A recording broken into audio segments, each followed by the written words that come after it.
누가복음 10장 1절에서 24절입니다. 그 후에 주께서 따로 70인을 세우사 친히 가시려는 각 동네와 각 지역으로 둘씩 앞서 보내시며 이르시되 추수할 것은 많되 일꾼이 적으니 그러므로 추수하는 주인에게 청하여 추수할 일꾼들을 보내주소서 하라. 갈지어다 내가 너희를 보냄이 어린 양을 이리 가운데로 보냄과 같도다. 천대나 배낭이나 신발을 가지지 말며 길에서 아무에게도 문안하지 말며 어느 집에 들어가든지 먼저 말하되 이 집이 평안할지어다 하라. 만일 평안을 받을 사람이 거기 있으면 너희의 평안이 그에게 머물 것이요 그렇지 않으면 너희에게로 돌아오리라. 그 집에 유하며 주는 것을 먹고 마시라. 일꾼이 그 삭슬 받는 것이 마땅하니라. 이 집에서 저 집으로 옮기지 말라. 어느 동네에 들어가든지 너희를 영접하거든 너희 앞에 차려놓은 것을 먹고 거기 있는 병자들을 고치고 또 말하기를 하나님의 나라가 너희에게 가까이 왔다 하라. 어느 동네에 들어가든지 너희를 영접하지 아니하거든 그 거리로 나와서 말하되 너희 동네에서 우리 발에 묻은 먼지도 너희에게 떨어버리노라. 그러나 하나님의 나라가 가까이 온 줄을 알라 하라. 내가 너희에게 말하노니 그날의 소돔이 그 동네보다 견디기 쉬우리라. 화 있을진저 고라시나 화 있을진저 벳세다야 너희에게 행한 모든 권능을 두로와 시돈에서 행하였다라면 그들이 벌써 베옷을 입고 제 앉아 회개하였으리라. 심판때에 두로와 시돈이 너희보다 견디기 쉬우리라. 가버나움아 내가 하늘에까지 높아지겠느냐 음부에까지 낮아지리라. 너희 말을 듣는 자는 곧 내 말을 듣는 것이요 너희를 저버리는 자는 곧 나를 저버리는 것이요 나를 저버리는 자는 나 보내신 이를 저버리는 것이라 했습니다. 70인이 기뻐하며 돌아와 이르되 주여 주의 이름이면 귀신들도 우리에게 항복하더이다. 예수께서 이르시되 사탄이 하늘로부터 번개같이 떨어지는 것을 내가 보았노라. 내가 너희에게 뱀과 전갈을 밟으며 원수의 모든 능력을 제어할 권능을 주었으니 너희를 해칠 자가 결코 없으리라. 그러나 귀신들이 너희에게 항복하는 것으로 기뻐하지 말고 너희 이름이 하늘에 기록된 것으로 기뻐하라 하시니라. 그때 예수께서 성령으로 기뻐하시며 이르시되 천지의 주제이신 아버지여 이것을 지혜롭고 슬기 있는 자들에게는 숨기시고 어린아이들에게는 나타내심을 감사하나이다. 옳소이다. 이렇게 된 것이 아버지의 뜻이니이다. 내 아버지께서 모든 것을 내게 주셨으니 아버지 외에는 아들이 누구인지 아는 자가 없고 아들과 또 아들의 소원대로 계시를 받는 자 외에는 아버지가 누구인지 아는 자가 없나이다 하시고 제자들을 돌아보시며 조용히 이르시되 너희가 보는 것을 보는 눈은 복이 있도다. 내가 너희에게 말하노니 많은 선지자와 임금이 너희가 보는 바를 보고자 하였으되 보지 못하였으며 너희가 듣는 바를 듣고자 하였으되 듣지 못하였느니라. 아멘. 누가복음에는 70명의 전도자를 파송하시는 말씀이 나옵니다. 앞서 9장 1절에서 6절까지 12제자를 파송하셨던 말씀이 있었습니다. 12라는 숫자는 이스라엘을 상징하는 숫자입니다. 그래서 유대 사회에 그러나 이제 70이라는 숫자는 이스라엘을 넘어서 이제 열방을 향해서 가는 아마도 이 70명의 전도단은 트랜스 요르단 지역 요단강 동쪽 지역에 어제 본문에서 사마리아의 한 마을에서 예수님과 제자들이 예루살렘으로 순례하러 가는 예루살렘 순례객이라는 말을 듣고 마을에서 차단하는 그런 마을도 있었는데요. 어쨌든 마지막 예수님이 예루살렘으로 가는 그 여정에 이제 사마리아 다른 동네들도 갔겠죠. 그러나 요단강 동쪽 지역도 전도하면서 예수님이 가십니다. 1절에 보시면 친히 가시려는 동네와 지역으로 먼저 둘씩 앞서 보내셨다.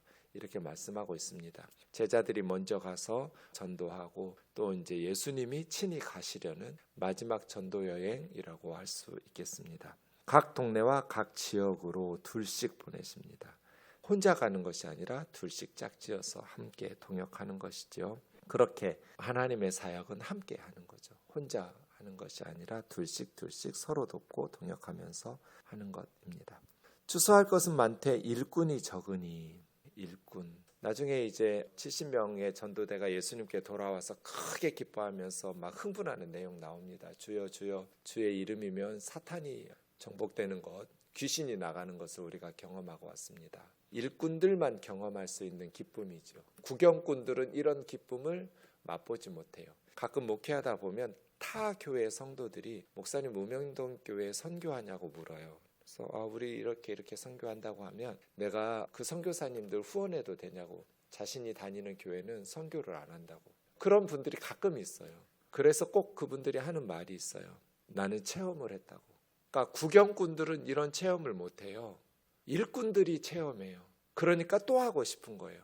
선교하니까 하나님께서 채워주시는 은혜들을 경험한 거죠. 우리는 하나님께서 안 채워주셔도 복음을 받은 자로서 마땅히 사도 바울의 고백처럼 내가 복음을 전하지 않으면 화가 내게 미칠 거라고. 부득불할 일이라고. 나는 직분도 맡았거니와 직분이 아니어도 우리를 천국으로 인도하시는 죄사함의 은총을 선물로 주시는 하나님의 구원, 이 복음을 깨달은 자들은 믿지 않는 자들을 그냥 방치할 수 없죠. 부득불할 일이에요. 그럼에도 불구하고 하나님께서는 하나님의 복음을 위해서 헌신하고 희생하고 또 그 일들에 동참하는 일꾼들에게 이런 체험들, 은혜들, 축복들을 누리게 하세요. 그래서 또 하고 싶은 거예요. 은혜도 받아본 사람이 누리고 이 일에 동참하는 것이죠. 그래서 교회 내에 구경꾼들이 많은데 구경꾼들은 오늘 본문과 같은 기쁨과 그런 축복과 은혜들을 몰라요. 머리로 아는 건 아는 게 아니에요. 왜 계속 선교하는가? 하나님께서 부어주시는 은혜를 경험하기 때문이에요. 하지 않으면 어디서도 누리지 못하는 이러한 기쁨을 선교하면서 누릴 수 있기 때문에 하는 거죠. 그래서 구경꾼으로 신앙생활 하지 말고 일꾼이 되라는 거예요. 추수할 것은 많은데 일꾼이 적으니 아버지께 구하여 하나님께 구하여 주인이시죠. 추수할 일꾼 좀 보내어달라고 기도하라고 주님이 말씀하신 거잖아요. 그래서 우리가 열심히 기도해야 돼요. 하나님 추수할 일꾼을 보내어달라고. 가끔 후배 목회자들이 물어요. 목사님 어느 교회로 청빙받아 가야 되느냐고. 그럼 저는 그렇게 대답해요. 추수할 일꾼을 보내어달라고 기도하는 곳으로 가라고. 추수할 일꾼 좀 보내주세요 하고 하나님 앞에 기도하고 있는 그런 공동체, 그런 교회로 청빙받아 가는 것이 좋다고. 뭐 큰 교회냐 작은 교회냐 뭐 사례비를 많이 주냐 조금 주냐 아무 의미도 없어요. 주의 종들은 주인이 가라는 곳으로 가면 되잖아요. 그러니까 추수할 일꾼을 보내어달라고 간절히 기다리고 있는 그러한 곳으로 가면 되는 것이죠. 예루살렘으로 가시면서 예수님은 이렇게 제자들에게 70명에게 그러니까 단순히 전도하고 끝내는 것이 아니라 자신들이 둘씩짝지어서 전도하는 지역에서 일꾼으로 만들어야 되는 거죠. 그들도 추수할 일꾼으로 복음 전도에 헌신하는 추수할 일꾼들로 신앙생활하는 우리 우면동 교우들 되기를 주의 이름으로 축원합니다. 저도 거의 매주 한 명, 두 명씩은 꼭 만나려고 해요. 전도할 사람들을.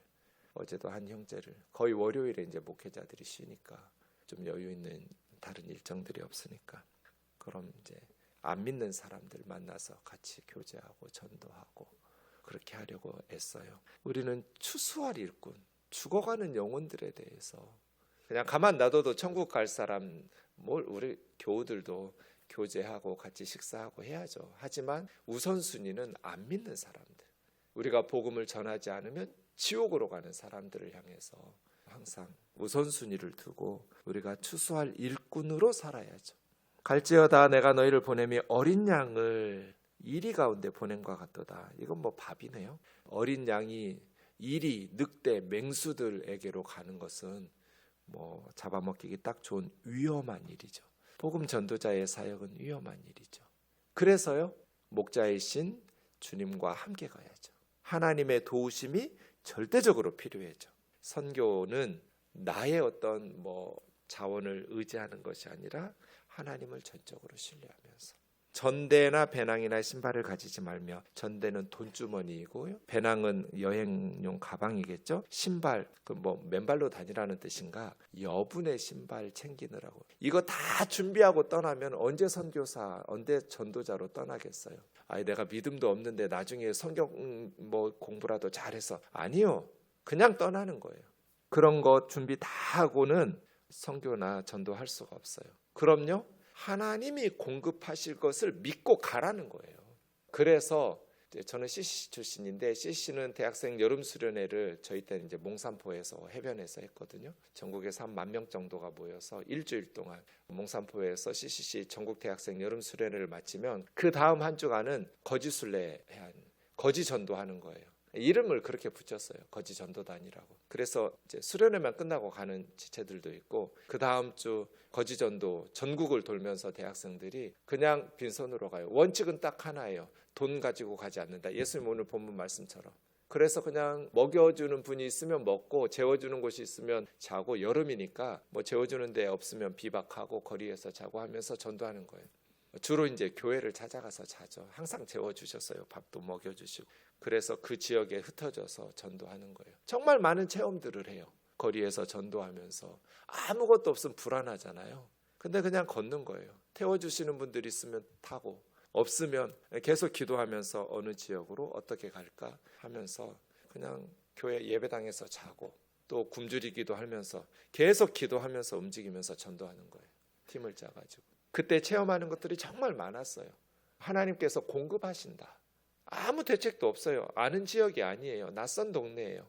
거리에서 계속 만나는 사람들 사형리 전하면서 전도하고, 복음 전하고, 주시면 먹고, 안 주시면 금식하고, 재워주시면 편안하게 자고, 없으면 그냥 잠을 자고. 후원이 있어야만 선교하고 전도하는 건 아니더라고요. 하나님의 공급하심을 체험하는 70명의 전도단이 그렇게 하는 것이죠. 길에서 아무에게도 무난하지 말라라는 것은 무례하게 하라는 것이 아니라, 동양의 그 당시의 인사가 너무 길어요. 시간 낭비가 많아요. 그러니까 전도하는 일에 예의를 버리라는 것이 아니라 복음 전하는 일에 집중하라는 거예요. 어느 집에 들어가든지, 자 이제 전도할 동네에 도착했어요. 그래서 숙소를 마련해서 지러 갔으면 먼저 이 집이 평안할지어다 하고 평안을 축복해 주어라. 첫 인상이 중요하죠. 그래서 그 평안을 받을 만한 사람이 그 집에 있으면 그 집에 빈 평안의 축복이 갈 거고, 없으면 이제 믿음으로 받아들이지 않으면 너희에게로 돌아올 것이다. 우리는 축복을 많이 하는 게 좋겠네요. 상대방이 받으면 그 사람 거 되고, 안 받으면 우리 거가 되고. 어쨌든 하나님의 백성들은 어느 곳에 가든지 축복하는 거, 기도하고 또 평안을 비는 것이 중요하겠죠.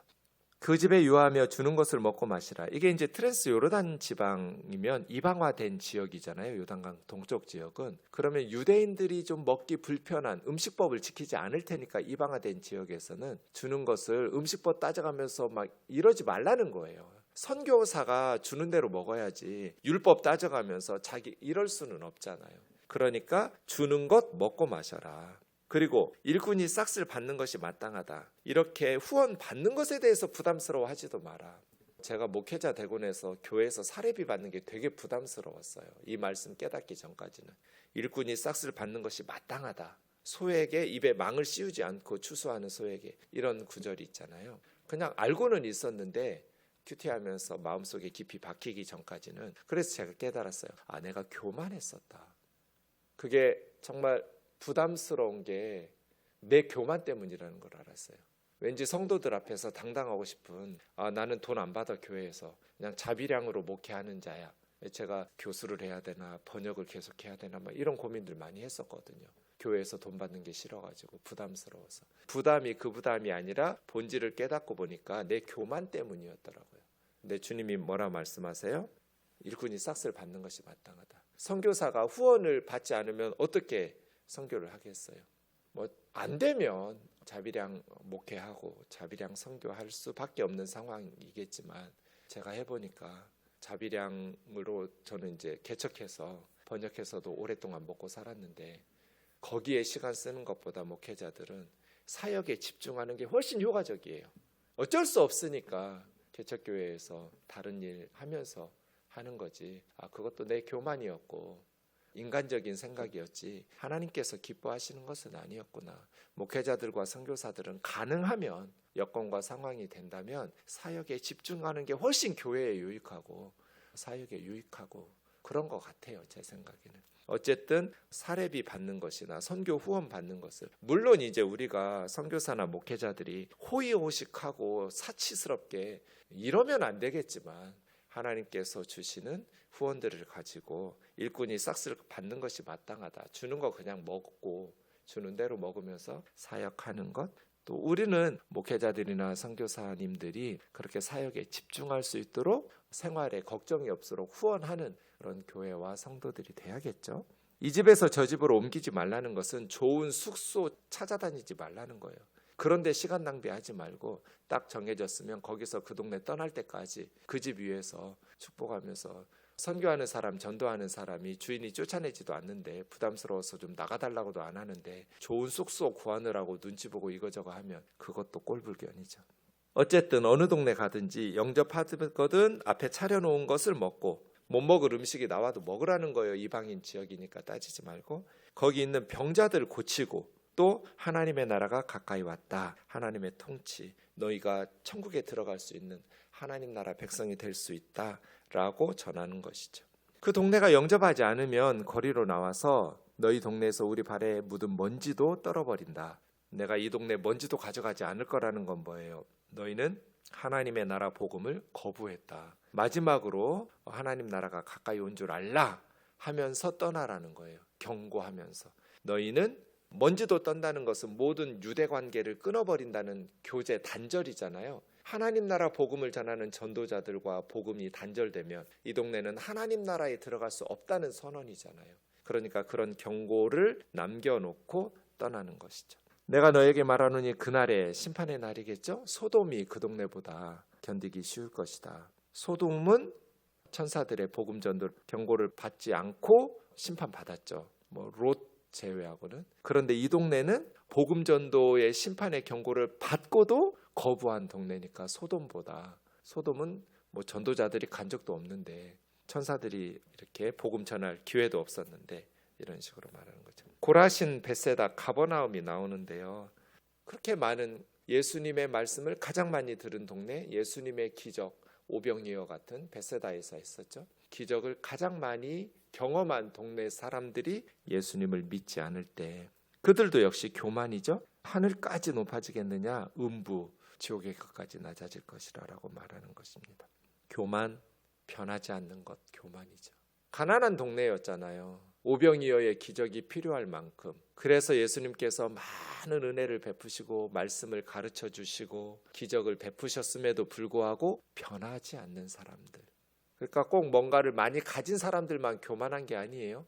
벳세다, 고라신, 가버나움 같이 가난한 동네 사람들도 교만해요. 변하지 않아요. 하나님의 은혜가 부족했는가? 고라신과 벳세다와 가버나움에 하나님의 은혜가 부족했으면 다른 동네들은 어떻게 구원받겠어요? 가장 많은 은혜를 받았어요. 예수님께서 가장 많이 기도하셨고 가장 많이 말씀을 전해주셨고 가장 많은 기적을 베풀어 주셨어요. 그래서 우리는 항상 기억해야 돼요.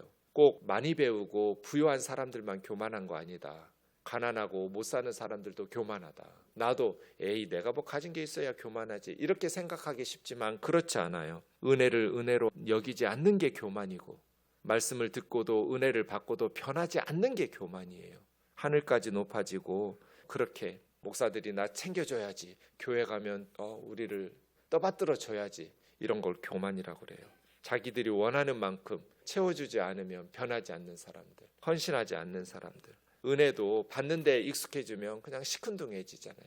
예수님의 은혜가 그냥 시큰둥해요. 늘 예수님의 말씀과 예수님의 치유와 축사와 이런 은혜들이 반복되는 동네에 은혜를 은혜로 여기지 않고 당연하게 여기면서 예수님의 제자 되어서 복음을 위해서 하나님 나라를 위해서 희생하고 헌신하지 않으려는 사람들 말이에요.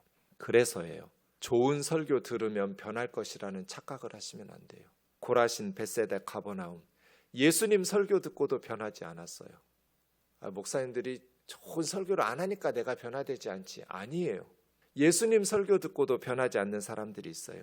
큰 은혜를 받지 않아서 변화되지 않는 거라는 생각도 잘못된 거예요.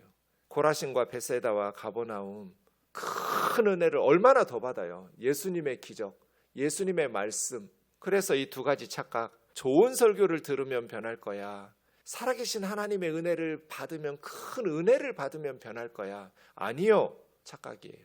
요단강 동쪽 사람들 변하잖아요. 트랜스 요르단 지역 사람들, 예수님이 가기도 전에 70명의 전도자들이 갔는데 복음을 받아들이고 사탄이 무너지고. 좋은 설교를 들으면 믿음이 생기고 변화되는가? 하나님의 큰 기적과 은혜를 경험하면 믿음이 생기고 변화되는가? 그렇지 않다. 가룟 유다를 보세요. 고라신과 벳세다와 가버나움 사람들 보세요. 그래서요, 우리는 하나님의 은혜를 구할 때 겸손하게 하나님의 은혜로 내가 변화되어질 수 있도록, 말씀의 은혜로 변화되어질 수 있도록, 성령의 은혜로 내가 변화되어질 수 있도록 늘 겸손하게 주님 앞에 서야 되는 것이죠.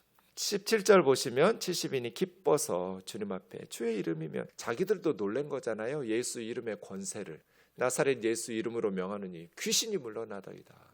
말씀드린 것처럼 구경꾼들은 이런 기쁨을 맛볼 수가 없어요. 해봐서 기쁘니까 또 하는 거예요. 거지전도 왜 가겠어요? 하나님의 은혜를 누리고 부담스러워요. 전도대로 떠날 때 정말 부담스러운데 또 가고 또 가고 또 가는 이유는 경험하니까 그래요. 하나님께서 채워주시는 은혜들을 구경꾼들은 절대로 누리지 못하는 기쁨이 있으니까 계속 선교지 가는 거예요. 너무 행복하거든요. 해보니까. 그래서 헌신을 또 하고 은혜도 받은 사람이 받는 거예요. 그래서 여러분, 언제나 기회가 있을 때마다 선교에 동참하고 하나님의 복음 전하는 일에 일꾼으로 쓰임 받아야 돼요. 예수님이 말씀하시죠. 사탄이 하늘에서 번개같이 떨어지는 건 내가 보았다. 이미 사탄은 예수님에게 사장에서 정복당했어요. 3가지 시험에서 끝났어요. 또 예수님의 십자가에서 사탄의 머리가 부서졌어요. 지금 뱀의 꼬리가 남아서 그냥 깔짝깔짝 하는 거예요. 복음이 전파되는 곳마다 사탄이 정복되죠. 하늘에서 떨어진다는 것은 사람들을 해하는 사탄의 권세가 제압당한다는 뜻이에요. 사람들을 해하는 사탄의 권세가 복음이 전파되는 곳마다 제압당하면서 그 사람들이 주님의 자녀가 되니까 사탄의 나라는 정복되고 예수 그리스도의 나라가 건설되는 것이죠. 모든 능력을 해할 권능을 주셨으니 뱀과 정갈과 같은 위험한 영적인 원수들을 밟으면서 모든 능력으로 제어할 능력들, 권능들을 가지고 권능 있는 복음의 증인 되는 겁니다. 그러나 20절이요. 귀신들이 너희에게 항복하는 것으로 기뻐하지 말고 너희 이름이 하늘에 기록된 것으로 기뻐하라고. 귀신들이 너희에게 항복하는 기쁨이 있죠. 사역의 열매의 기쁨. 그건 맛보는 성취된 기쁨인데 너희가 알지 못하는, 제자들이 알지 못하는 숨겨진 기쁨이 있어요. 구원받은 기쁨. 천국에 너희 생명책에 이름이 기록된 기쁨. 사역을 하다 보면 성취되고 맛보고 누리는 기쁨이 있어요. 그러나 성도들에게 감춰진 기쁨, 세상 사람들이 알지 못하는 기쁨이 있어요. 천국의 하늘에 생명책에 우리 이름이 기록된 구원받은 기쁨. 이 구원받은 기쁨은 성도들이 잘 못 누려요. 당연하게 여겨 이것도. 그런데 이 기쁨을, 이 숨겨진 기쁨을 더 크게 기뻐하라는 것이 예수님의 말씀이에요. 가끔은 대학 떨어졌다고 막 낙심해요. 슬퍼할 일이죠. 그런데 더 낙심할 거는 신앙생활 게을리하고 예수님에게서 멀어진 거 아니에요? 대학 붙었다고 막 기뻐해요. 기뻐할 일이죠. 그런데 더 기뻐할 것은 우리 이름이 하늘에 기록된 거 아니에요? 구원받은 기쁨. 우리 그리스도인들이 무엇을 더 슬퍼하고 무엇을 더 기뻐해야 되는지를 알아야겠죠. 21절부터 24절까지는 이제 예수님의 기쁨이에요. 17절부터는 70인의 기쁨이었고 21절부터는 예수님의 기쁨인데, 예수님 늘 기쁜 사역자였겠지만 이렇게 예수님께서 성령으로 기뻐하셨다고 하면서 기뻐하시는 내용이 기록이 없어요. 거의 유일해요. 여기가 예수님이 이렇게 크게 기뻐하신 복음서의 기록이. 70명의 전도대가 기뻐하는 모습을 보면서 예수님이 성령 안에서 크게 기뻐하셨어요. 천지의 주제이신 아버지, 지혜롭고 슬기 있는 자, 바리새인들, 랍비들, 율법 교사들. 이제 내일 본문, 오늘 우리가 큐티할 본문이 선한 사마리아인의 비유인데 율법 교사의 질문으로 시작되거든요. 지혜롭고 슬기 있다고 말하는 사람들에게는 숨기시고 어린아이와 같은 겸손한 사람들에게 나타내심을 감사합니다. 이것 아버지 뜻입니다. 내 아버지께서 모든 것을 예수님에게 주셨으니 아버지 외에 아들이 누구인지 아는 자도 없고 아들과 아들의 소원대로 계시를 받는 자 외에는 하나님 아버지가 누구인지 아는 자가 없습니다. 예수님을 모르면 하나님을 알 수가 없어요. 제자들을 돌아보시며 조용히 너희가 보는 것을 보는 눈이 보는, 예수님 보는 것이 복이죠. 구약의 많은 선지자들과 임금들은 너희가 보고 싶어 하던 거를 보고자 했으면 보지 못했어요. 구약에 아무리 위대한 선지자들도, 모세도, 다윗도, 엘리야도, 이사야도 못 봤어요. 그런데 예수님의 제자들은 예수님을 보고 있잖아요. 우리도 마찬가지예요. 이제 우리에게는 십자가와 부활의 복음, 성령의 임재, 이 모든 걸 다 알고 있잖아요. 구약의 위대한 선지자들이 보고 싶어도 보지 못했던 사역들을 우리는 다 보고 주 안에서 성경을 알고 이렇게 누리는 엄청난 축복의 시대에 살고 있습니다. 그렇게 하나님 나라의 구원과 하나님의 복음을 기쁨으로 헌신하면서 일꾼 되어 섬기는 우면동 교우들 되기를 주의 이름으로 축원합니다.